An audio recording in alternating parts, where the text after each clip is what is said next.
one day somebody does something unspeakable to someone else, to someone you hardly knew, and you do something about it because you can. Because it's who you are. And you've always been. This story comes to us from ABC 7 Chicago. ABC News Chicago. Most motorists know the feeling. Blue lights in the rearview mirror as they're pulled over and so forth. Some drivers end up handcuffed while their vehicle is searched, especially if they are black in Chicago.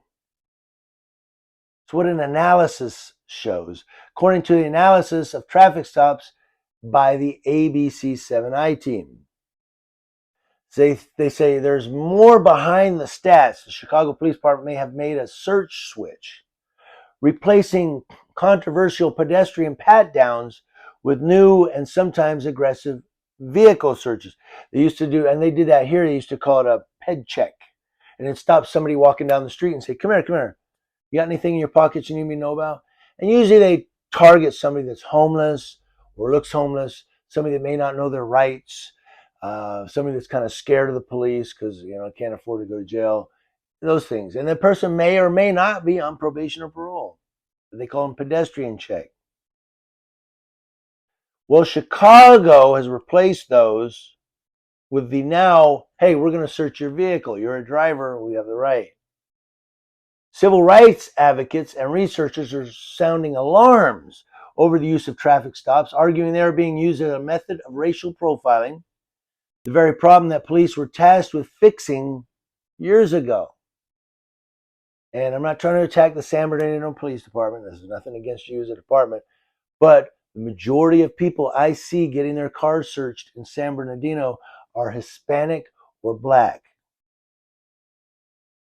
Rarely I see a white person getting their car searched. Well, the majority, you have to look at the population. Don't give me that.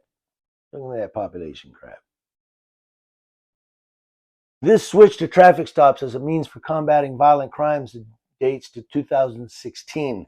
That is when, faced with public pressure, the Chicago Police Department formally agreed to back away from another controversial tactic known as stop and frisk, or what we call ped check, pedestrian check, stopping people on the street.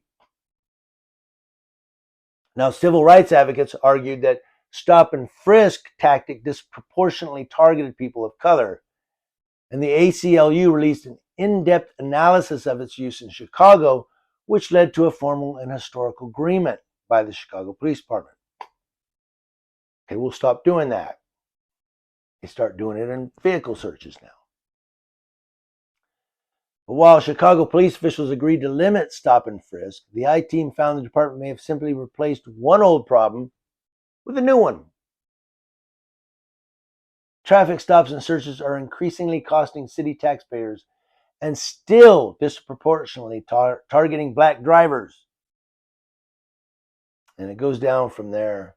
But that's what people do. They stop the guy and they say, can you step out of your vehicle? Why? Just step out of your vehicle. Is there anything? Can I search the vehicle? Is there anything you don't want me to see in there? No, you can search it. I don't care. Boom! Stop. Can I search the vehicle? No. Because if they're asking you, can I search your vehicle? Is it okay if I search your vehicle? They don't have probable cause. Otherwise, they'd say, we're going to search the vehicle because of this and this, that. Or we're going to search your vehicle. When they say, can I search your vehicle? No. Is it okay if I go through your vehicle? No. Why? Because I don't want you to. It's my Fourth Amendment. Fourth Amendment right to be secure in it. No. We're going to get the dog out here and we're going to bring a search warrant. Okay, I'll wait. Because when they find nothing, might have a lawsuit on your hands. But when you go, search it, I don't care, there's nothing in there. Boom, you just give up your Fourth Amendment. Boom, now you can't even sue them. No is always the answer. It's just like Nancy Reagan said, just say no.